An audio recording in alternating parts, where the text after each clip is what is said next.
Hello my dear student, welcome to my YouTube channel. हमारे YouTube channel में आप सभी लोगों का स्वागत है। आइए, केमिस्ट्री में हम पढ़ाते हैं आपको ऑक्सीकरण तथा अपचयन। तो सबसे पहले हम आपको पढ़ाते हैं ऑक्सीकरण, जिसको इंग्लिश में कहते हैं ऑक्सीडेशन। और एनसीईआरटी के बुक में इसका नाम उपचयन से आ गया है। उपचयन, इसको एनसीईआरटी के जो किताब में आया है, इसको हम कहते हैं उपचयन। जो इसका शुद्ध नाम है वह है ऑक्सीकरण, जिसको इंग्लिश में कहते हैं ऑक्सीडेशन। तो आइए, ऑक्सीकरण क्या है हम यह जानें। वह अभिक्रिया जिसमें पदार्थ ऑक्सीजन से संयोग करता है अथवा हाइड्रोजन को पृथक करता है, ऑक्सीकरण की अभिक्रिया कहलाती है। यानी ऑक्सीकरण एक ऐसी अभिक्रिया है जिसमें पदार्थ या तो ऑक्सीजन से संयोग करता है, ऑक्सीजन से संयोग करता है, या हाइड्रोजन का परित्याग करता है। इस प्रकार के अभिक्रिया को हम ऑक्सीकरण अभिक्रिया कहते हैं। परिभाषा एक बार फिर सुन लें कि वह अभिक्रिया जिसमें पदार्थ ऑक्सीजन से संयोग करता है और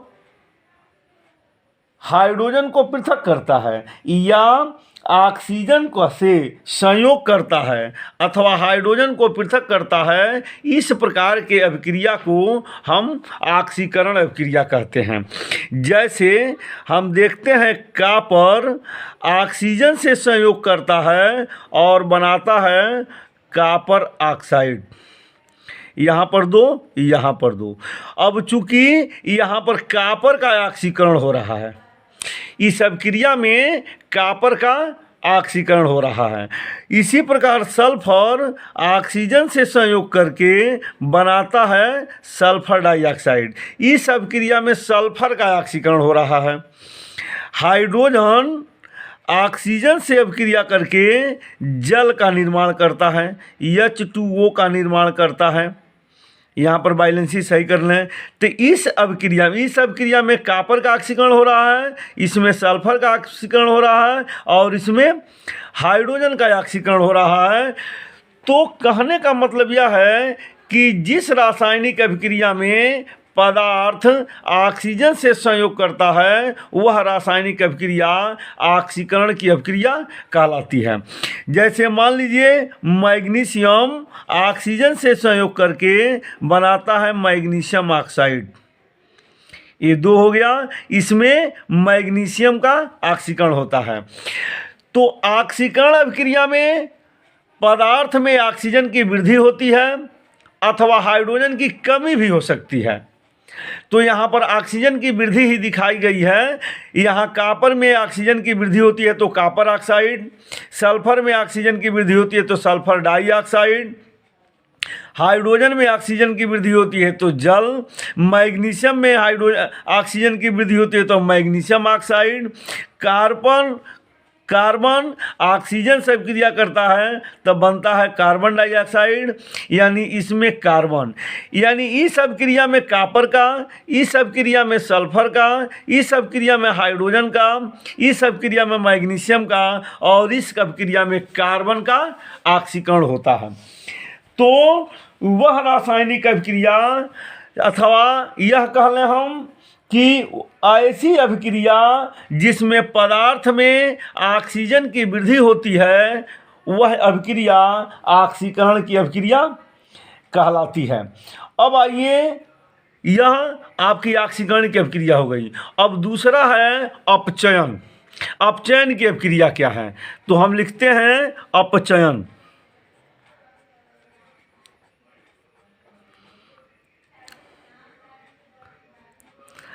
यह अपचयन की अभिक्रिया क्या है? अपचयन देखेंगे, जिसको इंग्लिश में कहते हैं हम रिडक्शन। तो अपचयन की अभिक्रिया में वह अभिक्रिया जिसमें पदार्थ हाइड्रोजन से संयोग करता है अथवा ऑक्सीजन का परित्याग करता है।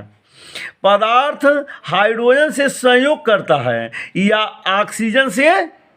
ऑक्सीजन का परित्याग करता है, इस प्रकार के अभिक्रिया को अपचयन अभिक्रिया कहते हैं या रिडक्शन रिएक्शन कहते हैं। रिडक्शन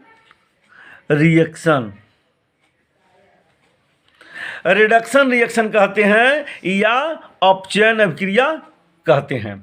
तो आइए हम देखते हैं इसमें कि इस अभिक्रिया में हम देखते हैं कि हाइड्रोजन का संयोग होता है और ऑक्सीजन की कमी होती है। इस प्रकार की अभिक्रिया को हम अपचयन अभिक्रिया कहते हैं। अब यहाँ पर देखेंगे, कॉपर ऑक्साइड को जब हम गर्म करते हैं, हीट करते हैं, तो कॉपर प्लस ऑक्सीजन में परिवर्तित हो जाता है।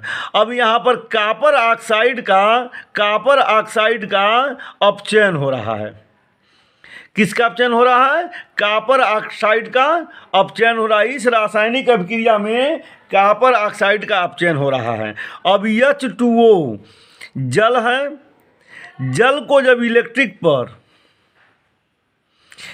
पर हम गर्म करते हैं, मतलब विद्युत स्फुलिंग करते हैं, तो यह हाइड्रोजन और प्लस ऑक्सीजन में विभक्त हो जाता है। तो इसमें जल का H2O जल का अपचयन होता है।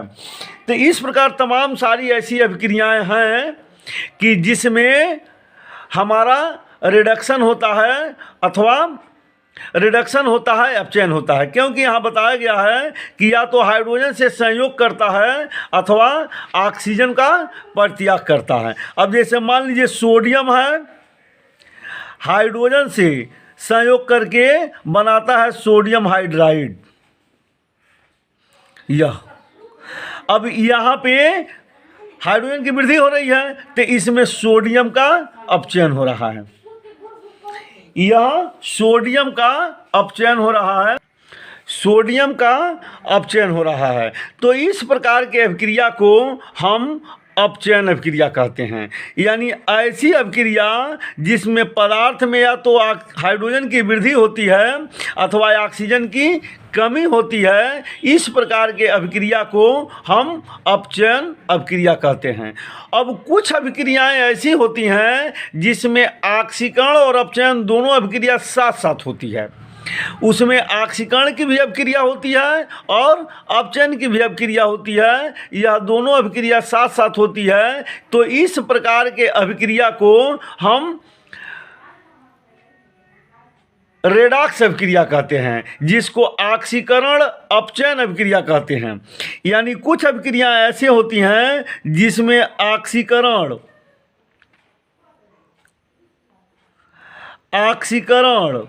और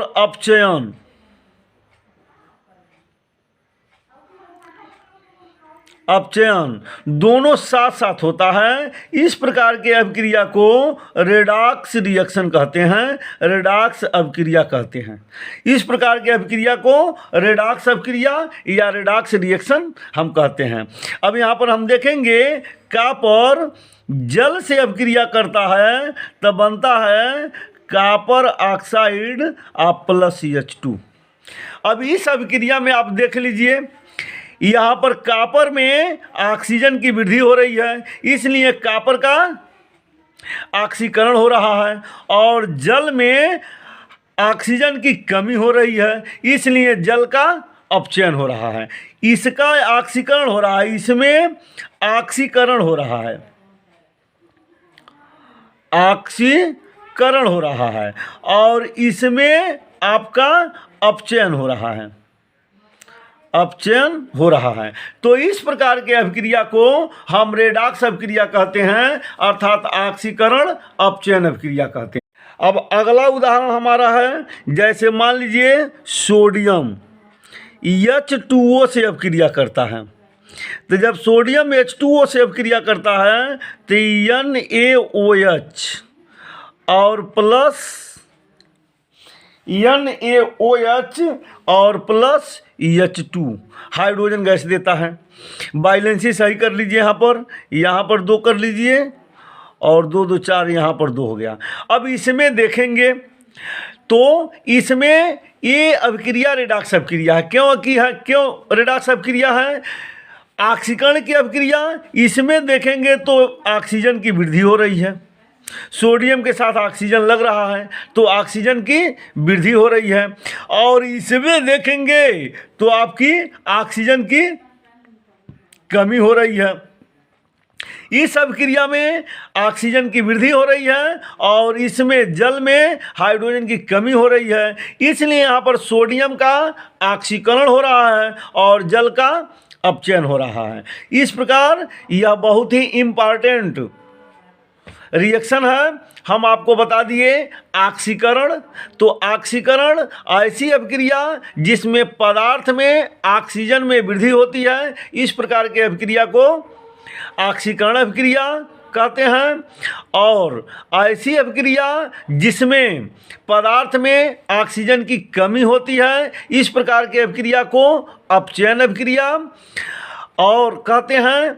और कुछ अभिक्रिया ऐसे होते हैं जिसमें ऑक्सीकरण और अपचयन दोनों होता है, जो आपको 2 उदाहरण के रूप में दिखा दिया गया है। तो इसको आप पढ़ें, समझें और इस वीडियो को कई बार देखें। अगर वीडियो पसंद आया हो तो इसे लाइक करें। अगर हमारे चैनल को अभी तक सब्सक्राइब नहीं किए हैं तो इसको सब्सक्राइब करें।